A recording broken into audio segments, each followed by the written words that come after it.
Merci à tous qui se sont dérangés ce soir pour venir écouter quelque chose sur un sujet assez aride que je vais essayer de ne pas rendre trop aride. Et je vous donnerai, puisque si on n'a pas de contradicteur, il faudrait bien essayer de créer la chose en soi-même, je vous donnerai les positions de la Commission européenne et surtout des entreprises transnationales à ce sujet, parce que ce sont ces entreprises qui sont à la base de tout ce qui se fait. Alors, d'abord, ce soir, vous allez avoir ce que je considère comme beaucoup de mauvaises nouvelles. Mais je voudrais commencer par dire que c'est une bataille que l'on peut gagner et qu'on est même en train de gagner. Mais c'est pas encore, nous ne sommes pas encore vraiment au bout de nos peines. Mais les mauvaises nouvelles, ce traité est à mon avis plein et nous pouvons, si nous sommes solidaires et si nous sommes ensemble, nous pouvons l'abattre. Et déjà, je vous raconterai plus en détail après, mais énormément de citoyens européens se sont levés contre ce traité et c'est même un mouvement maintenant d'une solidarité assez extraordinaire, non seulement entre pays européens, mais entre les peuples des pays européens et des États-Unis. Nous y reviendrons. Alors, ce traité, pourquoi le rejeter? D'abord parce qu'il est entièrement secret. Il est gardé secret. Nous savons que nos gouvernements ont donné un mandat pour le négocier. Il faut supposer qu'ils le connaissaient, qu'ils savaient sur quoi ça allait être négocié, mais ils n'ont rendu le mandat public qu'un an après l'avoir donné, quand tout le monde l'avait déjà par des fuites. Nous sommes dépendants des fuites, dans une large mesure. Ce que je vais vous dire ce soir, je vous dirai spécifiquement quand je ne peux pas vous le garantir. Il y a des moments où on ne sait pas et on ne peut pas dire à 100% que l'on dit quelque chose qui est tout à fait factuel. Parce que si vous êtes parlementaire et du bon comité, le comité sur le commerce, vous pouvez lire ce traité. Vous pouvez aller dans une salle fermée, surveillée, où vous pouvez lire, mais pas prendre des notes, mais pas prendre des photocopies, même si vous êtes parlementaire. Et récemment, notre ministre du Commerce, Matthias Fäkel, s'est plaint de ce que lui-même et son cabinet n'avaient pas accès au texte du traité s'ils n'allaient pas à l'ambassade américaine. Ça semble assez extravagant, mais les Américains ont les mêmes problèmes que nous, mais leurs parlementaires ont tout de même un peu plus facilement accès. C'est à peu près irréversible si ça passe. Et il y a aussi un grand danger, c'est qu'ils ont l'intention de faire ce qui s'appelle un traité vivant ou ouvert.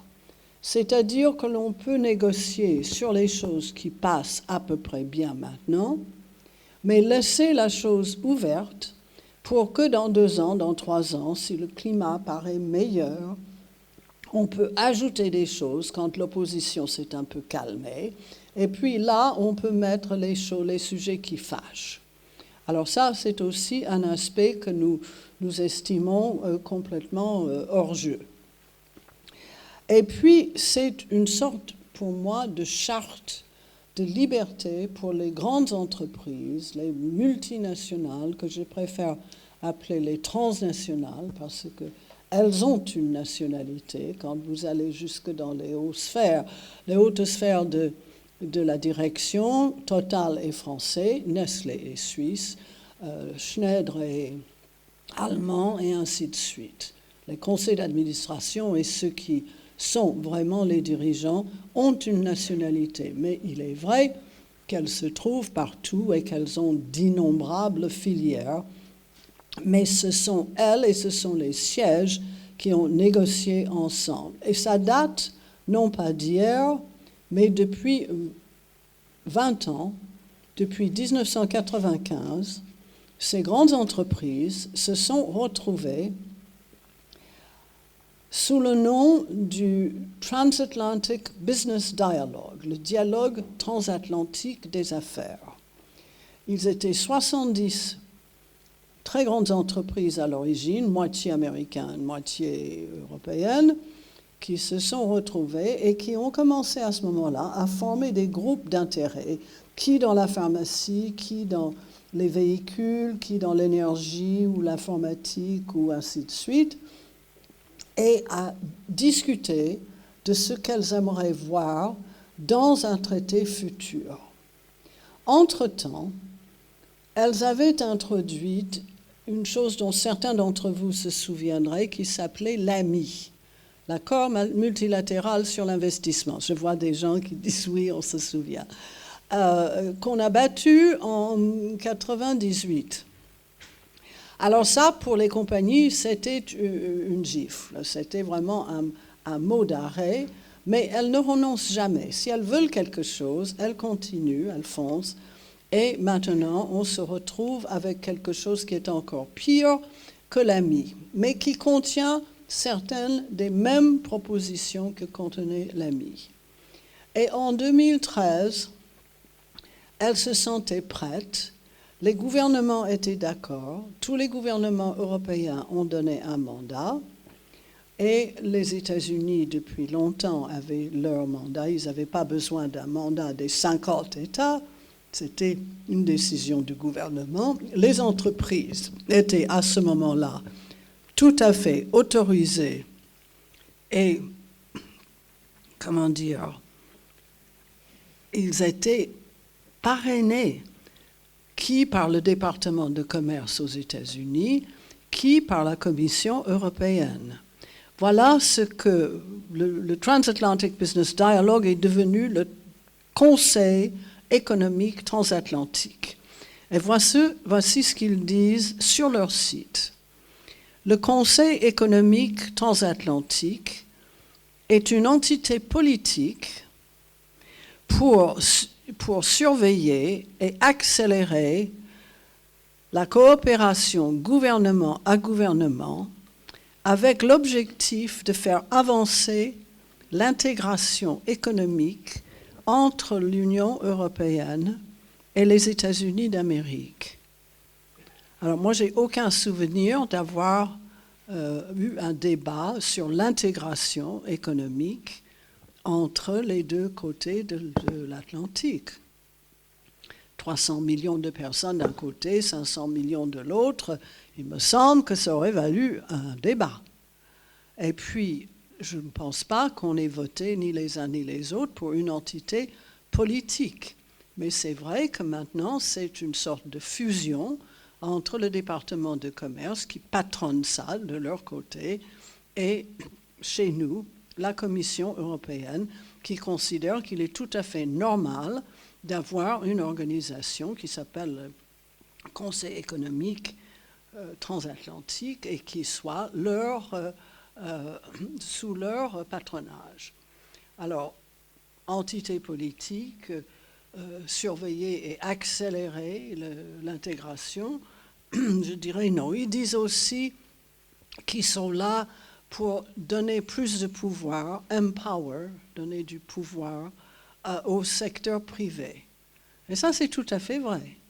L'idée de ce traité, c'est de donner beaucoup de pouvoir au secteur privé. Et vous allez voir que Business Europe, qui regroupe, c'est le MEDEF au niveau européen, ou les différentes associations similaires aux États-Unis, ont eu beaucoup d'influence sur les négociations. Et alors que les négociations étaient en préparation, la Commission a tenu plus de 100 réunions, 127 je crois, et nos amis d'une ONG qui s'appelle l'Observateur des entreprises transnationales, Corporate Europe Observatory, a eu par un acte de liberté de l'information, les statistiques sur ces réunions qu'a tenues la Commission.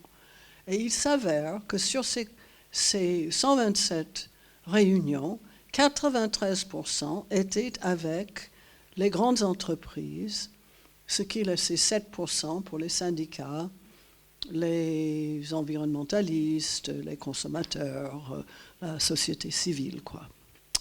Alors, voilà qui prépare, voilà qui sait ce qu'il veut, voilà qui est absolument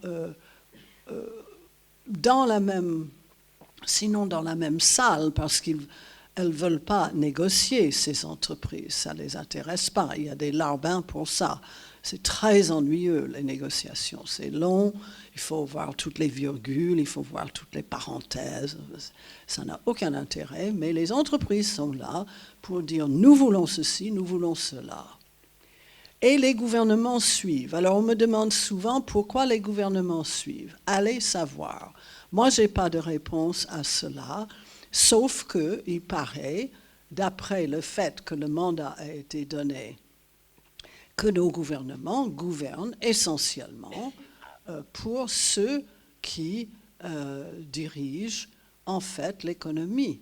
Et elles ont l'air de croire que ce sont les transnationales. Mais ce n'est pas ça qui fournit les emplois en Europe ni aux États-Unis. En Europe, 85% des emplois sont fournis par les PME-PMI. Les transnationales, pour leur chiffre d'affaires, fournissent très très peu d'emplois. Et autrefois, j'ai fait une recherche là-dessus, j'ai plus le courage de le faire maintenant, mais ce que j'avais découvert, c'était par secteur, quand on comparait les chiffres de l'emploi de 10 ans auparavant et à la date où j'ai fait cette recherche, qui devait être il y a 10 ans déjà, ce qu'on constatait, c'était que si vous aviez tant de personnes, une personne pour, mettons, 250 000 $ ou euros de chiffre d'affaires, ou si vous comptiez, vous divisez le total du chiffre d'affaires par le total des employés, il y avait beaucoup moins d'employés pour un même chiffre d'affaires 10 ans après. Et très souvent, par exemple, vous aviez, alors avant vous aviez un employé, ça va du balayeur jusqu'au PDG, un employé pour 250 000 $ de chiffre d'affaires, on va dire, et 10 ans après, c'était un employé pour 350 000 $ de chiffre d'affaires. C'est-à-dire le seul secteur qui ajoutait des emplois, c'était les fast-foods, c'était les McDo, les Burger King, les Kentucky Fried Chicken et ainsi de suite. C'était le seul. Tous les autres secteurs, chimie, pharmacie, véhicules, etc., avaient licencié, avaient dégraissé, comme ils ont l'habitude de le dire. Alors, quand je dis que c'est une charte pour les libertés des entreprises, il faut que je remonte aussi là un petit peu dans l'histoire, parce que ce n'est pas la première fois qu'on met cela dans un traité, qu'on met les choses que je vais vous dire dans un traité. Il y a une longue histoire de cela. Il y a surtout une longue et grande histoire des traités d'investissement. Il y a 3200 traités d'investissement, probablement plus maintenant, qui ont un chapitre investissement et qui dictent tous qu'il y aura, pour régler les différends, il y aura des tribunaux d'arbitrage privés pour qu'une entreprise puisse attaquer devant un tribunal d'arbitrage privé un État. C'est une juridiction unique. D'abord, il n'y a pas de possibilité de réciprocité. Une entreprise peut attaquer l'État, mais l'État ne peut pas attaquer une entreprise. Donc, comment on choisit, c'est l'entreprise et pourquoi elle peut faire un procès. Elle peut faire un procès pour des motifs très élastiques. ces traités bilatéraux sur les investissements ont des phrases comme « Je n'ai pas pu satisfaire mes attentes légitimes » ou « Je n'ai pas eu, moi, entreprise, je n'ai pas eu un traitement juste et équitable ». Qu'est-ce que ça veut dire? Ça peut vouloir dire énormément de choses différentes. Et puis d'autres phrases comme ça. Et l'État passe une loi quelconque. Si l'entreprise estime que cela va entamer ses profits actuels ou même futurs, elle peut porter plainte parce qu'elle se dit partiellement expropriée. Alors, quelques exemples. Il y a un traité entre l'Égypte et la France. Veolia a investi en Égypte. Veolia, nettoyage, environnement, est actif. Veolia porte plainte contre l'Égypte parce que le gouvernement a augmenté le salaire minimum. Voilà. Ça n'était pas dans ses attentes légitimes. Ça entame ses profits actuels et futurs. Il n'y a pas de décision encore dans ces arbitrages. Ça peut durer assez longtemps. Bon, voilà un exemple. Vous essayez d'améliorer le sort de vos travailleurs. Vous êtes attaqués. Il y en a aussi contre l'environnement. L'Équateur et la compagnie pétrolière Chevron, américaine. Chevron voulait forer dans une zone que l'Équateur considère comme une zone protégée, une zone écologiquement protégée. Chevron porte plainte et a eu une compensation de 1,7 milliard de dollars. Alors, je ne sais pas quelle proportion c'est du budget d'éducation ou de santé de l'Équateur, mais ça doit être une proportion considérable. Ce n'est pas vraiment un pays très riche. Mais l'autre a eu gain de cause parce que c'est vrai qu'elle faisait valoir qu'elle avait une attente légitime de pouvoir forer partout et qu'on lui a refusé tel ou tel lieu où c'était interdit parce qu'on voulait garder... Bon. Il y en a un autre cas qui n'est pas décidé encore. C'est un cas où une compagnie américaine, mais qui était canadienne à l'origine, porte plainte contre le Québec, contre le Canada, donc, parce que le Québec a dit qu'il voulait garder aussi un moratoire sur la fracturation hydraulique, le fracking. Vous connaissez tous la fracturation hydraulique, hein? Chercher du pétrole et du gaz dans le gaz de schiste. Vous connaissez tous. Bon. Alors, voilà ce que voulait faire cette compagnie qui s'appelle Lone Pine. Comme elle était canadienne et qu'elle n'avait pas le droit de porter plainte contre le Canada, elle a pris sa filiale américaine pour porter plainte contre son pays d'origine. Ça, c'était légal. Elle demande 250 millions de dollars, ce n'est pas encore décidé. Alors, il y a énormément de cas comme ça. Maintenant, il y a plus de 600 depuis le début de ces traités d'investissement. On peut dire que ça a été légitime au début de ces traités d'investissement où les pays étaient très, très différents. Par exemple, si vous aviez en face la République démocratique du Congo ou le Pakistan ou le Nigeria ou un pays reconnu comme étant vraiment corrompu. OK, ça pouvait se justifier à ce moment-là. Mais il n'y a aucune justification quand il s'agit des tribunaux de l'Europe ou des tribunaux des États-Unis. Et maintenant, on a plus de 600 cas, et nous avons les statistiques sur ce qui a été déjà décidé, qui est à peu près la moitié. C'est la CNUSED, Agence des Nations Unies, qui fournit ces statistiques, et qui nous dit que 37% des cas ont été décidés en faveur de l'État. L'État n'avait pas commis de faute.